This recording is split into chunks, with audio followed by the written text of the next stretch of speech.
Denúncias, debates, entrevistas, política. As coisas que interessam ao povo do Maranhão. Na apresentação livre e séria de quem tem o que dizer. Está entrando no ar o programa Mesa Redonda com Paulo Marinho. Você é o nosso convidado. Eu queria saber o seguinte, o senhor, na época em que foi eleito deputado federal, teve quase 100 mil votos, mais de 94 mil votos, e era considerado um bom parlamentar. Por que o senhor acha que não foi reeleito? Fraude nas urnas eletrônicas. Sério?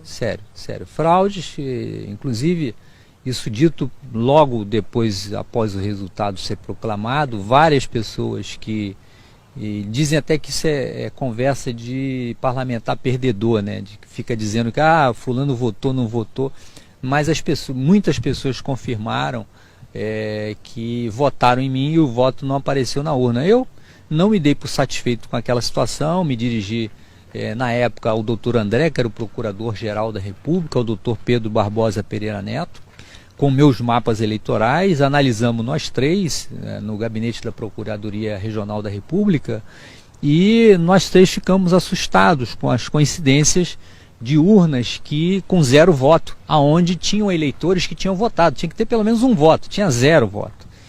E muitas urnas, né? Então o trabalho não foi bem feito de fraude, porque a fraude foi estampada. Imediatamente o Procurador Regional da República, o doutor André, de uma forma competente, chegamos à conclusão que tinha que fazer uma representação de fraude. À época, ao presidente, que era o Dias Toffoli, ministro Dias Toffoli do Tribunal Superior Eleitoral, e essa representação ficou tramitando. Eu retornei à Polícia Federal em fevereiro de 2015, com o encerramento do meu mandato, e eu mesmo fui investigar a minha fraude, né? E consegui identificar um dos fraudadores, denunciei isso ao Ministério Público Regional Eleitoral. Ele admite a fraude? Ele admite a fraude foi feita pela empresa na época em ambiente da Diebold, que é a empresa que fabrica as urnas eletrônicas, que é responsável pelo software das urnas eletrônicas. Ele é um dos técnicos engenheiros operacionais, é um técnico de Osasco, inclusive, e ele falou em detalhes como fraudou a minha eleição e como fraudou outras eleições. Outras eleições. Quais?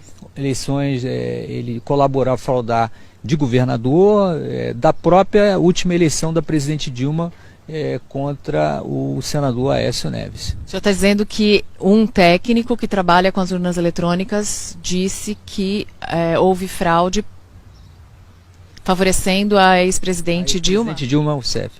A ex-presidente Dilma Rousseff, ele fraudou, ele prova tecnicamente como foi feita a fraude, ele materializa como foi feita a fraude. Por que isso não se transformou num grande escândalo e anulação das eleições? Mariana, eu até tentei articular com o Ministério Público Eleitoral, dentro da minha diretoria de combate ao crime organizado, com um colega que era chefe da divisão que investiga crimes eleitorais em Brasília, a fazer uma operação de inteligência nas eleições municipais que iam acontecer, né, no próximo ano seguinte, de 2016.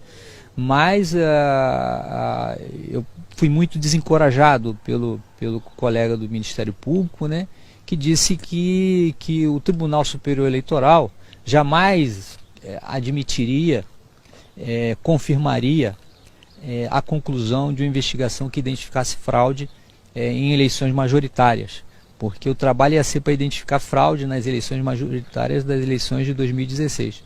Então, isso não foi... E também para as próximas eleições presidenciais. Nós já tínhamos uma estrutura de inteligência totalmente pronta para entrar em ação. Nós íamos ter técnicos dentro dessa estrutura para poder identificar e prender em flagrante os fraudadores. Evidentemente que se ia ter um pequeno abalo no sistema eleitoral brasileiro, mas isso ia servir muito bem para a democracia brasileira. A exemplo do que ocorre aqui na Suíça, que aqui vigora uma democracia direta, é controlado pelos seus eleitores, então nós eleitores iríamos controlar as eleições no Brasil. O senhor um dia vai voltar a acreditar no Brasil, a acreditar nas instituições? Eu volto a acreditar nas instituições se a Operação Lava Jato ela for concluída punindo todos os culpados, todos que causaram prejuízo ao país, não de forma seletiva, não de forma que venha deixar de lado uma estrutura para privilegiar outra, não. A lei tem que valer para todos e se recomporem as injustiças que cometeram contra mim e contra a minha família. Aí eu volto a acreditar no meu país. E se um dia a reforma política for aprovada. Com votação em lista do jeito que está? A reforma política passa pela reestruturação do sistema eleitoral eletrônico, de uma fiscalização mais rigorosa, por não admissão de uma eleição com lista fechada, que é uma estrutura antidemocrática no Brasil de hoje. Politicamente nós não estamos amadurecidos para ter esse tipo de reforma, de contemplar caciques políticos em lista fechada, e de que essa votação eletrônica seja mais transparente. Ou seja, eu, eleitor, eu tenho que ter a ciência de que meu voto foi contabilizado. A partir do momento em que eu, eleitor, eu digo, meu voto não está contabilizado eletronicamente, eu não tenho direito de fazer uma conferência, uma recontagem, aí fica difícil. Você é um Dom Quixote. Já te falaram isso? Já compararam com vários personagens, mas eu me considero um brasileiro que cumpri com o meu dever. Como vocês acabaram de ver, esse vídeo que vocês acabaram de assistir é um relato de um delegado federal que foi deputado federal e depois foi roubado. Roubado porque, como eu estava falando, esse negócio de fraude de urna eletrônica, isso já está disseminado no país todo. Em Caxias, eles já fraudam há muito tempo. A primeira vez que fraudaram a urna eletrônica em Caxias foi na eleição da Márcia Marinho com Humberto Coutinho. Humberto Coutinho jamais ganharia aquela eleição da Márcia Marinho, jamais. E, no entanto, eles fraudaram as urnas e conseguiram ganhar na fraude. Depois, fraudaram na eleição do Léo Coutinho contra o Paulinho. Também fraudaram a eleição. Recentemente, fraudaram também nessa eleição agora de deputado federal e deputado estadual. E agora fraudaram as eleições municipais para eleger uma Câmara de Vereadores que não corresponde à vontade da maioria dos caxienses. A gente sabe que tem vereador aí que se diz eleito que não tem voto nenhum. Outros que se elegeram, mas também não tem aquela quantidade de votos que apareceu nas urnas. Então, para mim, zero dúvida com relação à ocorrência de fraude nas eleições de Caxias. Eu queria até que o Ministério Público me chamasse lá para depor, para falar sobre as fraudes, que eu ia dizer para o promotor como é que eles fraudam. Basta ver, essa semana eu recebi a visita do Gladstone Reis, que é um perito em urnas eletrônicas, e na hora que ele viu o arquivo do RDV, que é o Registro Digital do Voto, ele já encontrou, está aqui, doutor, bem aqui, ó. Se a gente ver as totalizações também, depois que as urnas estavam já totalizadas 100%, tornaram a mexer, e por aí vai. Muita coisa foi feita, fraudaram muita coisa, elegeram quem não tem voto, tiraram eleição de quem tem voto, e agora aguardar que, eu espero que a pressão popular e a própria Justiça Eleitoral se disponha a olhar, porque é muito fácil de pegar fraude. Basta ver os logs e os restos da urna que vai encontrar. Porque a urna ela é segura, ela registra todo o movimento estranho que é feito nela. Todo é registrado. O sujeito bota lá, na hora da inseminação da urna, na hora de dar carga, ele bota lá um programa falso, que é o programa que frauda.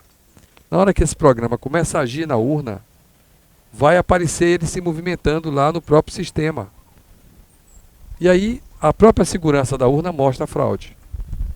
O problema é que o tribunal, a justiça eleitoral, a nossa juíza eleitoral, ela não se dispõe sequer a mandar investigar e averiguar isso.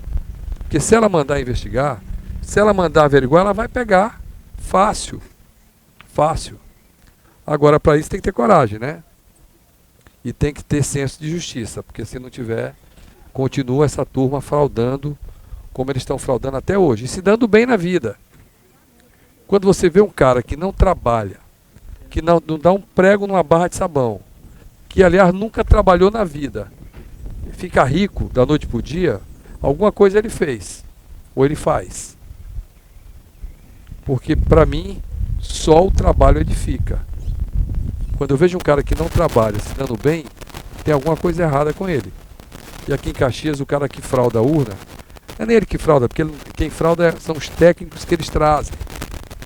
Na verdade, ele é o intermediário. Quando eu vejo esse olho de bomba, rico, andando de carrão, comprando apartamento caro em São Luís, sem ele nunca ter trabalhado, alguma coisa errada existe com ele. Com certeza é roubar, fraudar as urnas e vender essa fraude.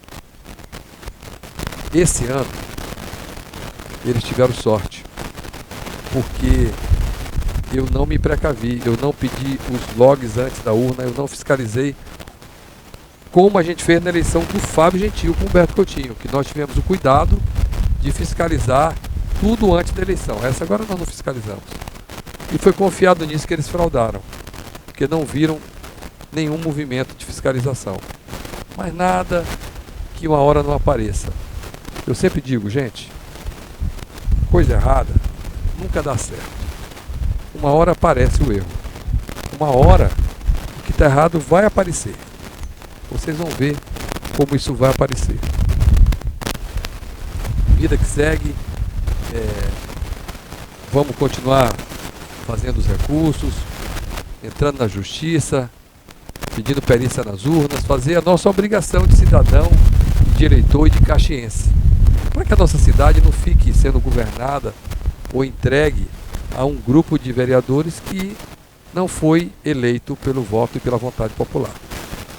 Vou deixar bem claro isso para vocês.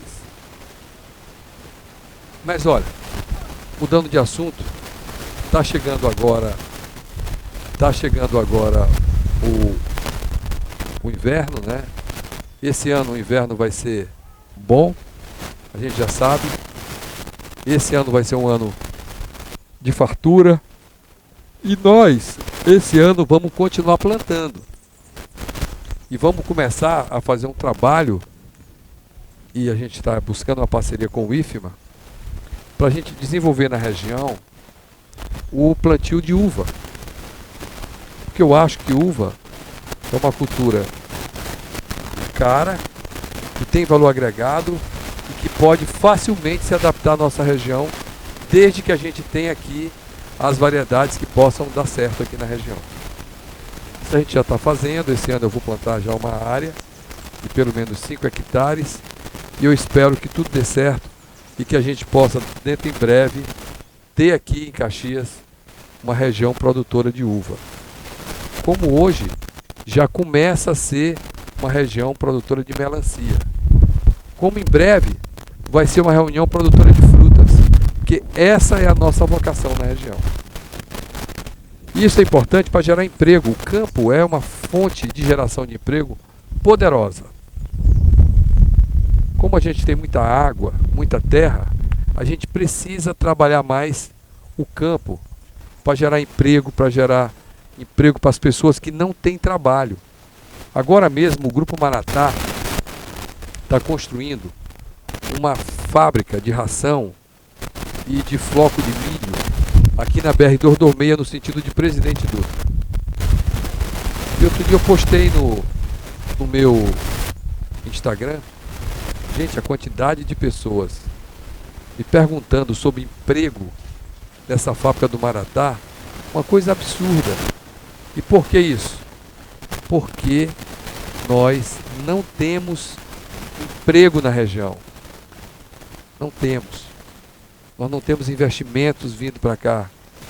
Essa ambiência para trazer investimentos, ela não foi pensada, ela não está sendo pensada, ela não é prioridade das pessoas que estão na política. Quando deve ser. Porque quando a pessoa não tem emprego, ela vai embora. Buscar emprego onde tem. Todo mundo quer trabalhar para ter seu dinheiro, para ter sua renda, para sustentar sua família com dignidade. E é isso que a gente tem que se preocupar. Emprego, geração de emprego e renda. Esse tem que ser o grande objetivo de todos nós. Atrair indústrias para cá, atrair o setor agroindustrial, agricultura mecanizada, agricultura familiar, procurar desenvolver meios que as pessoas possam produzir, vender e ganhar dinheiro. Eu dou sempre meu exemplo. Hoje, eu já estou abastecendo o Mateus, lá em São Luís, de melancia. Eu comecei a produzir melancia e hoje eu já boto melancia em São Luís. Já boto melancia no comércio local, no Modesto, no Verdurão, Fortaleza. E em vários comércios de Caxias a gente já está abastecendo com a melancia que a gente produz aqui na Fazenda Estrela. E como eu produzo, outros podem produzir. Basta que a gente queira e que a gente corra atrás. Fundamental, gente. Produzir é fundamental para ter dinheiro, para ter renda, para ter emprego para as pessoas do campo. E é assim que a gente tem que fazer. Vou mostrar para vocês agora um vídeo que mostra como é que a gente pode produzir, por exemplo, melancia com muita facilidade. Mas não é só melancia não, a gente pode produzir flores, pode produzir rosas do deserto, pode produzir vasos, artesanato, tudo pode se produzir. Desde que isso seja a vontade da gente e que a gente seja capacitado para isso. A capacitação é fundamental. Sem capacitação a gente não vai a lugar nenhum. Então capacitar a nossa mão de obra é fundamental. Tá certo? Então eu vou deixar para vocês esse vídeo aí falando de como a gente pode produzir melancia e como a gente pode produzir flores. Por exemplo, como a gente pode produzir rosa do deserto.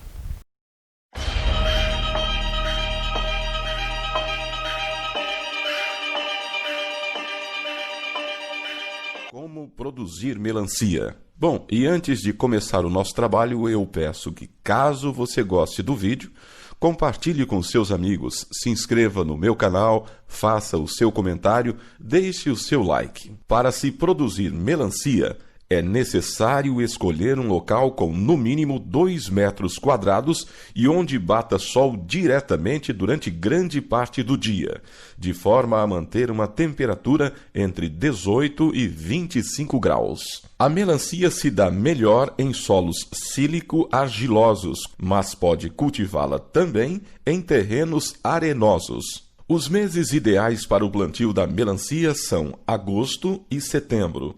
E o solo deve ser preparado cerca de 2 meses antes, através da aração superficial e gradiação feita uma vez em cada mês até o momento do plantio. A melancia requer muita matéria orgânica e adubagem para se desenvolver bem. Cave covas com cerca de 50 centímetros de fundo e coloque nelas esterco de curral, superfosfato e adubo NPK. Cave mais covas, com 1 metro de distância entre si, de forma a formar fileiras. Tape cada uma das covas, deixando uma profundidade de apenas 5 centímetros, e afunde nelas 3 sementes de melancia. Faça isso em todas, e em seguida regue-as. Para acelerar o processo, pode optar por plantar sementes de melancia já germinadas, que encontrará em viveiros. Se não chover, regue as melancias a cada 3 dias, sem exagerar na quantidade de água. O ideal é que a terra se mantenha apenas úmida e não molhada.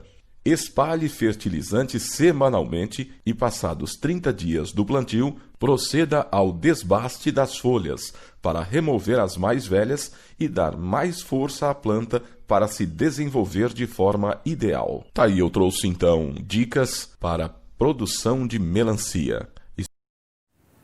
Olá meus amigos, tudo bem com vocês? Meu nome é Daniel Cordeiro Gomes e hoje nós vamos falar um pouco sobre rosa do deserto, ou mais conhecida como adênio. Aprenda como cultivar a rosa do deserto. Rosa do deserto é uma planta domesticada, cujo nome científico é adênio. Necessita de polinização para reprodução ou deve-se adotar o método de mudas. Se adapta facilmente ao clima seco e quente e consegue viver em locais ensolarados. Ao contrário do que pensa, a rosa do deserto gosta de água sim. O que elas não toleram é terra e substratos encharcados. Por isso, é altamente recomendado que os cultivadores de adênio utilizem um substrato alto no poder de drenagem, como por exemplo, substrato de fundo de rio. Vamos em como cultivar a rosa do deserto em vaso. O ambiente: local ensolarado, cheio de sol na temperatura mínima de 10 graus. Trate-o semelhante aos cactos.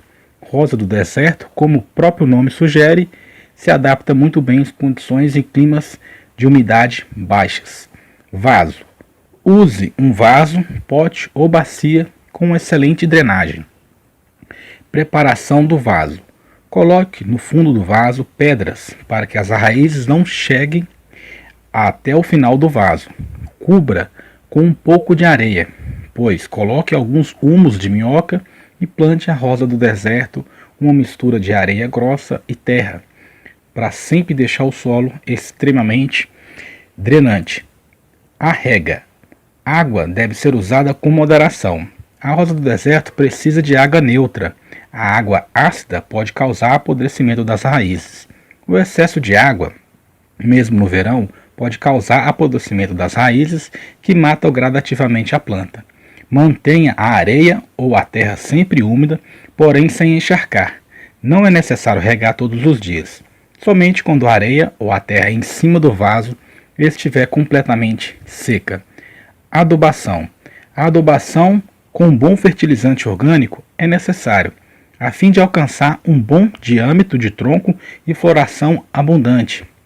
Os fertilizantes não devem ser aplicados diretamente nas raízes. Nunca aplique fertilizante quando o substrato estiver completamente seco. Sempre regue a sua adênio antes. Isso evita a queimadura das raízes e a queda das folhas. Cultivo: a rosa do deserto pode ser cultivada por sementes ou estacas. Os troncos grossos, com características parecidas ou com grandes baobás, são e podem ser obtidos através do cultivo de sementes. Um dos segredos para deixar a base do caule interessante é levantar cada vez mais, na troca de vaso, a sua planta, para que as raízes na parte de baixo cada vez mais vão ficando grossas, e isso ocorre entre 2 a 3 anos. Floração: a floração da rosa do deserto pode ser obtida em plantas jovens com apenas 15 centímetros de altura. O florescimento geralmente ocorre na primavera, quando há possibilidade sucessiva de floração no verão e também no outono. As flores são tabulares, simples, com 5 pétalas, lembrando umas às outras da família da alamanda, jasmim-manga e espirradeira. As cores são variadas, indo do branco ao vinho escuro, passando por diferentes tons entre o rosa e o vermelho. Meus amigos, o Mesa Redonda de hoje é curtinho.